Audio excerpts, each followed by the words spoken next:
মায়ার মন্দিরের অনেক উঁচুতে অবস্থিত, পাহাড়ের উপরে এই মন্দিরটি অবস্থিত। রোপওয়ে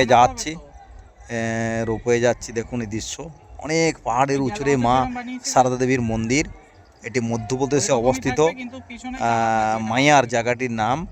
এখানে এই মন্দিরটি অবস্থিত। এখানে রোপওয়ে এবং পায়ে হেঁটে প্রায় 1200 থেকে 1300 সিঁড়ি অতিক্রম করে এই মন্দিরে যাওয়া যায়। খুব সুন্দর দৃশ্য। আমি কতটা দেখাতে পাচ্ছি, এটা আমরা রোপওয়ের মধ্যে যাচ্ছি। রোপওয়েতে ভিডিওটা করাটা খুবই জটিল, তাও আমি চেষ্টা করছি। খুব প্রাকৃতিক দৃশ্য, সুন্দর এই রোপওয়ে যাওয়ার দৃশ্য।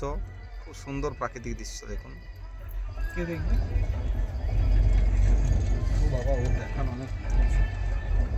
পাহাড়ে অনেক উঁচুতে অবস্থিত। কত উচ্চতে? প্রায় 1300 থেকে 1400 সিঁড়ি।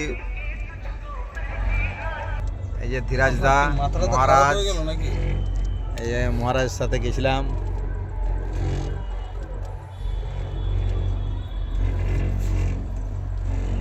মহারাজের ছানাটাকে একটু দেখান। মহারাজের ছানা